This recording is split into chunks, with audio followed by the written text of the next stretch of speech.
Sr. Maurício, boa tarde. Fala, João, boa tarde a todos. Eu sei que você vai estar junto com a Rita e com a Maria Eduarda, dando a sua assessoria para a corretora Debaco, para continuar cada vez mais firmes e mais fortes. Muito obrigado. A gente está lá, inclusive eles vão estar lá no meu curso também, eles vão fazer, são minhas alunas do curso profissional, né? É isso, João, a vida para frente mesmo, né? O legado se comprova no trabalho do dia a dia, né? Honrando a memória dos que aqui nos trouxeram.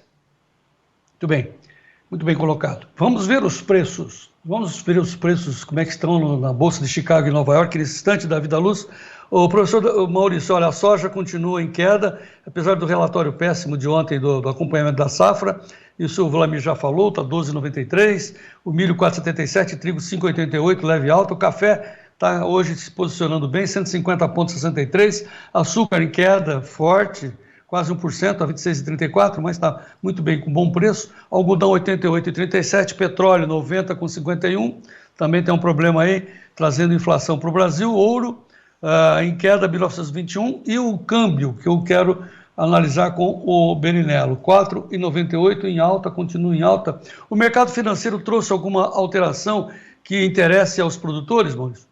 Na verdade não, João, seguimos mais ou menos no mesmo caminho, né? O que vem a cada dia que passa se confirmando de forma mais persistente é que a situação nos Estados Unidos está se deteriorando de forma rápida, né? Hoje saiu de novo os dados de vendas de casas novas nos Estados Unidos, veio bem abaixo do esperado, pior dado desde abril desse ano, que é em linha com a hipótese, obviamente, dos juros tão altos, né? A hipoteca nos Estados Unidos, o custo do financiamento dos imóveis é o mais alto desde 2005, 2006, 18 anos atrás.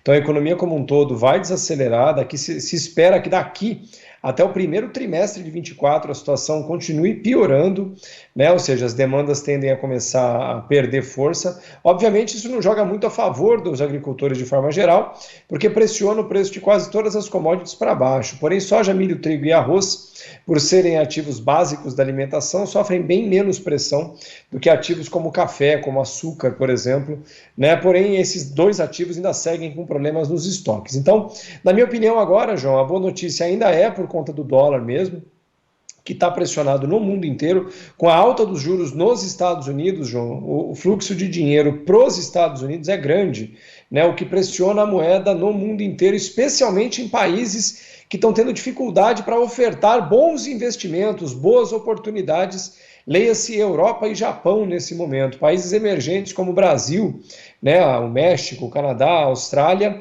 não estão mais trabalhando da mesma forma que países centrais como a Europa e Japão estão, porque o Brasil, né, esses países todos apanharam muito durante a crise e agora tem ótimas oportunidades nos juros e mesmo nos ativos desses países. Então, na minha opinião, o dólar está sim pressionado para cima, mas a força ainda não é uma força grande comparado com o que está acontecendo na Europa, por exemplo. Então, para mim, safra nos Estados Unidos encerrando, né, aquele monte de gente que falava do clima, que falava disso, falava daquilo, envelheceu mal por enquanto, né, porque a situação como um todo segue perto dos 13, eu ainda acredito mesmo nos 12,50 como um bom preço, mas assim, sendo bem sincero, nem a hecatombe e nem o céu, né, João, estão chegando. É um ano, pelo menos por enquanto, fechamento de ano nas commodities principais, morno, né? Sem grandes quedas nos Estados Unidos, mas também sem nenhuma grande hipótese, por enquanto, de uma explosão de preços.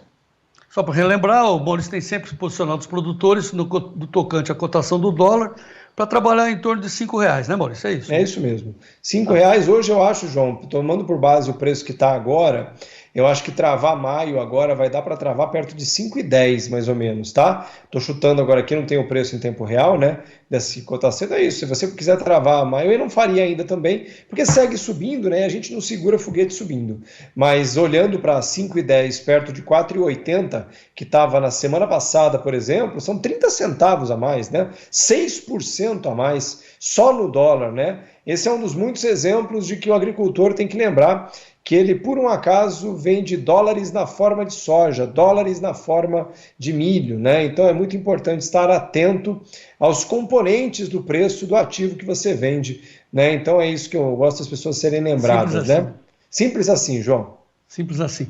Só para relembrar o que está acontecendo na economia agora mundial, é que com essa alta, com a inflação americana, os juros vão continuar naquela faixa dos 5,25, e aí o mundo todo leva os seus dólares lá para para o Banco Central norte-americano através dos Treasuries, que é o título de longo prazo da economia norte-americana, lá do Banco Central norte-americano, e com isso, né, eles obtêm segurança. Isso. Aqui eles pegam até mais, através de juros altos, né? Pega aqui as nossas Selics altíssimas, mas o movimento hoje é de volta, por isso que o dólar nosso aqui está em torno de R$5, né, Maurício? Exato, João, e por isso que vai ser bem difícil no curto prazo a gente ver o dólar abaixo de 4,80, de 4,70, assim, eu acho que isso vai levar, realmente, eu ainda acho que, mantenho o que eu falei, que eu acho que no ciclo do dólar como um todo, a gente ainda vai ver o dólar perto de 4,60, né, no final do ciclo, mas transitoriamente, especialmente nesse momento, é difícil explicar isso aqui rapidamente,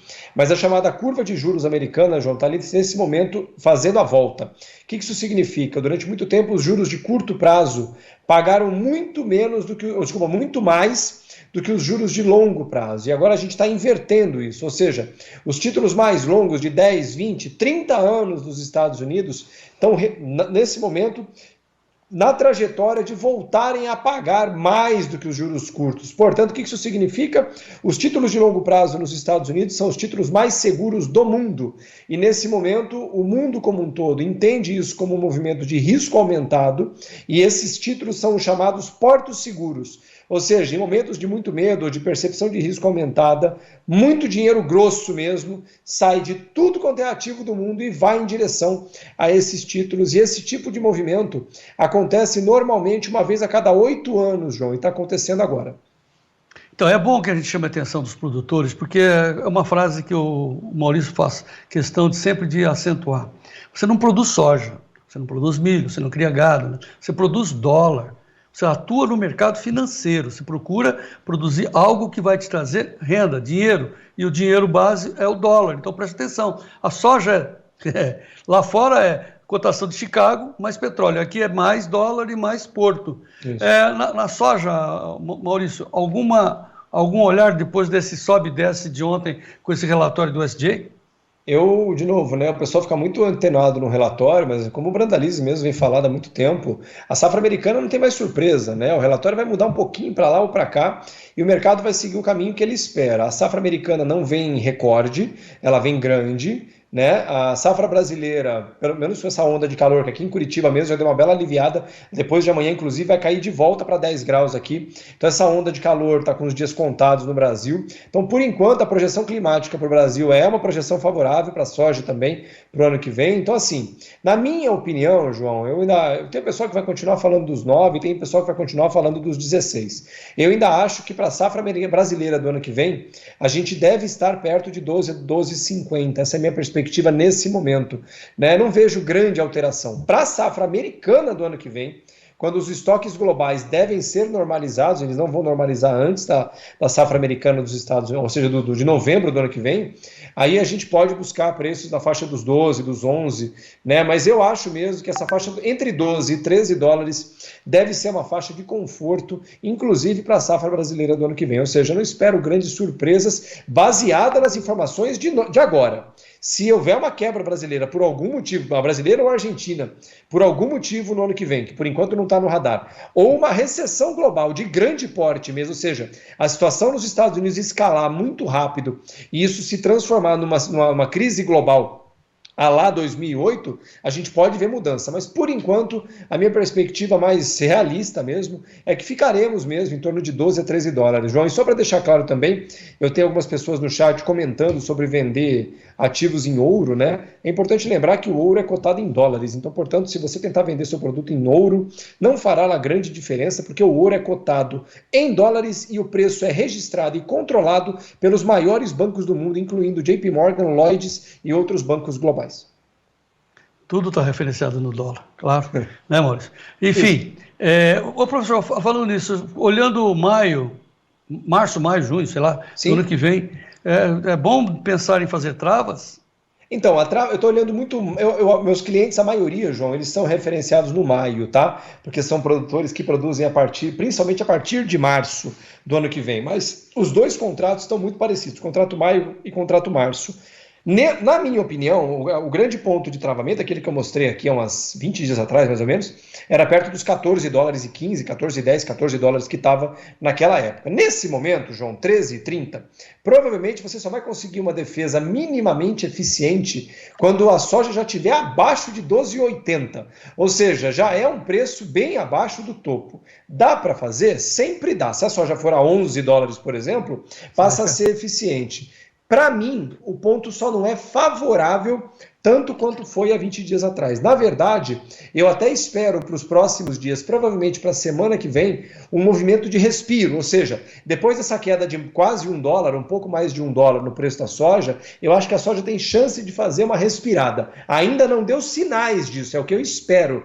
Mas é isso, dá para fazer, João? Dá. Eu faria? Provavelmente não. Completou, deu a letra. Ok, Maurício Melinello, muito obrigado pelas suas análises, obrigado pelas suas informações e pela sua parceria conosco aqui. E vamos em frente, Maurício Melinello. Sempre, João.